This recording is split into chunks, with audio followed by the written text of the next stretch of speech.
అదే RTV app వార్తల్ని క్షణాల్లో చదివే అవకాశం ఉంటుంది. ఒక న్యూస్ పేపర్, ఒక టెలివిజన్ ఛానల్ మీ చేతుల్లో ఎప్పుడూ ఉంటాయి. సాంఘిక సంక్షేమ హాస్టళ్లు సంక్షోభ నిలయాలకు మారుతున్నాయి. ఆ హాస్టల్లో చదివేటువంటి విద్యార్థులంతా కూడా అర్ధాకలితో అలమటిస్తున్నారు. పురుగులన్నమే పరమాన్నంగా, నీళ్ళ చాంబారే అమృతంగా భావించి తినేటువంటి పరిస్థితి అయితే కొనసాగుతున్నాయి. ప్రస్తుతం మనం కర్నూలు నగరంలో ఉన్నటువంటి మైనార్టీ స్టూడెంట్ మేనేజ్మెంట్ హాస్టల్లో ఉన్నటువంటి సమస్యల మీద కొంతమంది స్టూడెంట్స్ అంతా కూడా మైనార్టీ సంక్షేమ వెల్ఫేర్ ఆఫీసర్ని అడగడానికి వాళ్ళ యొక్క సమస్యలు చెప్పుకోవడానికి వచ్చారు. మాతో మాట్లాడడానికి విద్యార్థులు ఉన్నారు. చెప్పండి, ఏం జరుగుతుంది మీ హాస్టల్లో? మా హాస్టల్లో ఫుడ్ సరిగ్గా లేదు, క్లీన్నెస్ కూడా లేదు. ఇది ఎన్నోసార్లు వీళ్ళ దృష్టికి తెచ్చాము, అయినా ఎవరు పట్టించుకోలేదు ఇంతవరకు. చాలా వరకు పిల్లలకి హెల్త్ ఇష్యూస్ కూడా అయ్యాయి. ఉప్మాలో దానిలో అయితే పురుగులు కూడా చూసాము. వీళ్ళకి ఫోటోలు కూడా పెట్టాము, గ్రూప్ క్రియేట్ చేశారు వాట్సాప్లో, దానిలో ఫోటోలు కూడా పెట్టాము. అయినా నో రెస్పాన్సిబిలిటీ తీసుకోలేదు. ఈరోజు ఏదో ఒకటి అడుగుదామనే వచ్చేసాము ఇక్కడికి. ఇది ఇంకా రాలేదంట డిఎండబ్ల్యూ ఆఫీసర్ గారు. మీ హాస్టల్లో టోటల్ స్ట్రెంత్ ఎంతమంది ఉంటుంది? డైలీ మెనూ ఏమేమి ఇస్తారు? 50 ఉన్నారు సార్. ఇప్పటికైతే 50 ఉంటే అవి క్వాంటిటీ అయితే ఓన్లీ మామూలు పప్పు వేస్తారు సార్ మామూలు బ్యాల్లో. అందులో ఓన్లీ 250 గ్రామ్స్ వేస్తున్నారు సార్ ఇంతమందికి, 50 మెంబర్స్కి. కూరగాయలు అయితే ఇంకా అది 10 మెంబర్స్ సరిపోతుంది సార్ కరెక్ట్. ఆ 10 మెంబర్స్కి ఇంకా 50 మెంబర్స్, ఇంకా 40 మెంబర్స్ తిన్నారు సార్. అసలు ముందు వచ్చిన వాళ్ళకి కొద్దిగా కొంచెం వేసుకున్నా కానీ మహా అంటే 15 మెంబర్స్ కన్నా ఎక్కువ కాదు సార్. అది అడిగితే మీకు మెనూ ఇంతే ఉంది కానీ చెప్తారు సార్ ఏమనంటే. ఇంకా బియ్యం ఇవైతే అసలు ఏరడు సార్. ఇంకా మామూలు ఏరడం ఏమి ఉండదు సార్. ఇంకా డైరెక్ట్ కడగడం, దాంట్లో పురుగులు ఉన్నా చూసుకోరు సార్. ఇంకా అట్లా వండడము. ఇంకా వంట వల్ల అయితే ఎప్పుడు ఒక అర్ధగంట వస్తారు సార్. వచ్చి అవి తీసుకుని అర్ధగంటలో చేసి వెళ్ళిపోతారు సార్. దాంట్లో పురుగులు ఉన్నాయా, రాళ్ళు ఉన్నాయా చూడరు సార్. ఇంకా ఏమన్నా అంటే లేదు బాబు, ఇంకా క్వాంటిటీ ఏం తీసినారు మీకు, 100 రూపాయలు అవుతాయి సార్. 2 పూటలకి అవుతాయి సార్ 100 రూపాయలు. 100 ఇచ్చి కూరగాయలు తీసుకురా దాంట్లోనే అని చెప్తారు సార్. 100 రూపాయలకి ఇంతమందికి 100 రూపాయలు అవుతాయి సార్ ఒక రోజుకి. ఓన్లీ 100 రూపాయలే అవి. ఇంకా ఏమన్నా కానీ కూరగాయలు ఆయన అయితే క్లీనర్కి ఇస్తారు సార్ 100 రూపాయలు. అసలు ఆయన ఏం తీసుకొస్తాడో ఏం లేదు. ఆ బెండకాయలు ముదిరిపోయి ఉంటాయి, వంకాయలు పుచ్చి వచ్చి ఉంటాయి. ఇంకా అంతే, ఇంకా క్వాలిటీ ఉండదు సార్. అది ఇంకా 100 రూపాయలకి ఏం క్వాలిటీ వస్తుంది సార్ అంతమందికి? ఇంకా అంతే సార్. ఇంకా మొత్తం సగం సార్ మొత్తం. ఇలాంటి ఫుడ్ తిని ఎలా ఉండగలుగుతుంది? మేము వేరే ప్రదేశం నుంచి వచ్చినాం సార్. ఇది ఇక్కడ ఐటీ చదువుతాం సార్ ఆ కాలేజీలో. డైలీ పోతున్నాం సార్. కూరగాయలు తక్కువ వచ్చినాయి సార్. కూరగాయలు 30 మంది ఉంటే సుమారు 5 మందికి తక్కువ వచ్చినాయి సార్ కూరగాయలు. పొద్దున సాయంత్రం ఎప్పుడు చూసినా నీళ్ళు ఉంటాయి సార్. సాంబార్ నీళ్ళే, మజ్జిగ నీళ్ళే, అన్ని నీళ్ళే. సాయంత్రం మధ్యాహ్నం పిల్లలు తక్కువ వచ్చి బయట తింటున్నారు సార్. బయట హోటల్లో ఫుడ్ తింటున్నారు. ఇంతకుముందు కలెక్టర్ ఆఫీస్ దగ్గర పోయినాం, డిఎం గారు కలిసినాం సార్. ఆయన ఏం యూస్ లేదు సార్ దీనివల్ల. ఈ హాస్టల్లో పరిస్థితి ఎలా ఉంటుంది మొత్తం టోటల్గా అక్కడ ఉన్న పరిస్థితి? టోటల్గా అంటే ఈ హాస్టల్లో ఎట్లుందంటే నిర్లక్ష్యం ఉంది సార్ వీళ్ళది.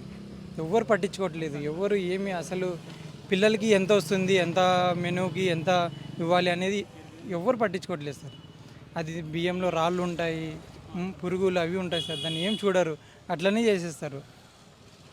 ఇంకేమంటే క్వాలిటీ అసలు ఏముండదు సార్. ఇంకా అది వాళ్ళు ఎంత తీసుకొని వస్తున్నారో, ఎంత తీసుకుంటున్నారో అర్థం కావట్లేదు సార్. ఇది స్టూడెంట్ మేనేజ్మెంట్ కదా, మీ డబ్బు మీరే ఖర్చు పెట్టి మీరే కమిటీలు ఏర్పాటు చేసుకుని మీరే మెయింటైన్ చేసుకునేది కదా దాని ఉద్దేశము. అక్కడ ఏం జరుగుతుంది? లేదు సార్, ఇంతకుముందు ఉండేది సార్ అట్లా మేనేజ్మెంట్ ఉండేది. ఇప్పుడు ఏమైందంటే వీళ్ళు మొత్తం మెనూ వీళ్ళనే పెడుతున్నారు సార్. ఇప్పుడు ఫుడ్ మొత్తం వీళ్ళే కండక్ట్ చేస్తున్నారు. ఎందుకు ఈ మధ్యన ఇట్లా చేస్తున్నారు సార్? అసలు ఎవరు పట్టించుకోవట్లేదు. ఫుడ్ అయితే అసలు ఏం బాగలేదు సార్. మీకు డైలీ ఎలాంటి మెనూ ఉంటుంది? సోమవారం నుంచి శనివారం వరకు, ఆదివారం స్పెషల్ ఏమైనా ఉంటుందా? ప్రతిరోజు ఏమేమి పెంచుతారు? ప్రతిరోజు గోంగూర పప్పు, అన్నము, కర్రీ ఒక కిలో తెస్తారు సార్. పొద్దున రాత్రి అదే కంటిన్యూ చేస్తారు సార్. వీళ్ళు ఎందుకు మొత్తం దాచి పెడుతుంటారు సార్. లోపల అన్నీ వచ్చినటిని దాచి పెడతారు. అవి మిగిలినవి కట్ చేసి అవి మనకి వేసేస్తారు. దాచిపెట్టింది ఏం చేస్తారు? ఏమో చేస్తారు, ఏమో వాళ్ళు తీసుకొని పోతున్నారో ఏం చేస్తున్నారో అర్థం కావట్లేదు. అంటే ఇంత 1 మంత్కి సరిపోకుండా ఒక 2 మంత్స్కి చేస్తారు సార్. అట్లా దాన్ని సేవ్ చేసి ఆ అమౌంట్ ఏమన్నా తీసుకుంటున్నారో వీళ్ళు ఏం చేస్తున్నారో అర్థం కావట్లేదు. డైలీ టిఫిన్స్ ఏమేమి పెడతారు? Tiffin idli sir. ఇడ్లీ ఉంటుంది, ఉప్మా ఉంటుంది, ఇంకా తర్వాత ఇది పులిహోర అలాంటివి చేస్తున్నారు సార్. కిచిడి అట్లా చేస్తారు. ఇంకా రైస్ ఐటమ్ అయితే 3 డేస్ చేస్తారు సార్. ఇంకా ఉప్మా, ఇడ్లీ ఇంకా 2 డేస్ కంటిన్యూ. స్పెషల్ ఐటమ్స్ ఏముంటాయి? అంటే మటన్, పూరి ఉంటుంది సార్. స్పెషల్ ఐటమ్ చికెన్ ఉంటుంది సార్. ఆ చికెన్ అది ఎక్కడ తెస్తున్నారో కూడా అర్థం కాదు సార్. అవి చిన్న పీసెస్ ఉంటాయి సార్. 4 పీసెస్ సార్ ఒక పర్సన్కి. ఇంకా చెప్పలేము సార్ అవి. ఒక పీసులు 4 పీసులు చేస్తారా లేకపోతే ఎలా ఉంటుంది అక్కడ? చిన్న పీసులు ఉంటాయి సార్, ఒక పర్సన్కి 4 పీసులు వేస్తారు సార్ అంతే. 50 మెంబర్స్కి 2 కిలోస్ 3 కిలోస్. ఇప్పుడు ఈ చాలని అన్నం తిని ఎలా ఆరోగ్యంగా ఉండగలుగుతున్నారు, ఎలా చదువుకోవాలి? సార్ ఫుడ్ పాయిజన్ అయింది అందరికీ, కొంతమందికి మోషన్స్ పట్టుకున్నాయి. ఇంకా చెప్పలేము, ఊర్లో పోతున్నారు సార్, ఇంకా బయట తింటున్నారు సార్ అందరు. డబ్బులు ఎందుకు మనమే పెట్టుకుందామని మన డబ్బులు మనమే పెట్టుకొని మనమే చేసుకుంటాం. ఇప్పుడు స్టడీస్ కోసం వచ్చినాం కదా సార్, దూరం నుంచి వచ్చినాం, ఇంకేం చేస్తాం. హాస్టల్ విద్యార్థులు ఒకటే చెప్తున్నారు, సంక్షేమ హాస్టల్లో అక్కడ 3 పూట్ల అక్కడ తినడానికి తిండి ఉంటుంది, చదువుకోవడానికి అవకాశం ఉంటుంది. పల్లెలు వదిలిపెట్టి పట్టణాల్లో ఉన్నటువంటి ఈ మైనార్టీ స్టూడెంట్ మేనేజ్మెంట్ హాస్టల్లో మాత్రం అర్ధాకలితో అలమటిస్తున్నాము. సరైనటువంటి నాణ్యతమైనటువంటి భోజనం లేదు. నీళ్ళ చాంబారు, పురుగులన్నం మాత్రమే రోజు పరమాన్నంగా పెట్టేటువంటి పరిస్థితి అయితే కనిపిస్తుంది. ఈ పరిస్థితి మీద అనేక సందర్భాల్లో అధికారుల దృష్టికి తీసుకెళ్లినా మీకు వచ్చేటువంటి మెనూ ఇంతే, మేము పెట్టేది ఇంతే, తింటే తినండి లేకుంటే వెళ్ళండి అనేటువంటి దాంట్లో మాట్లాడేటువంటి పరిస్థితి అయింది. అయితే అధికారుల చుట్టూ స్టూడెంట్స్ తిరుగుతూ ఉన్నారు. విద్యార్థి సంఘాలు కూడా అది ఆగ్రహం వ్యక్తం చేసేటువంటి పరిస్థితి కనిపిస్తున్నాయి.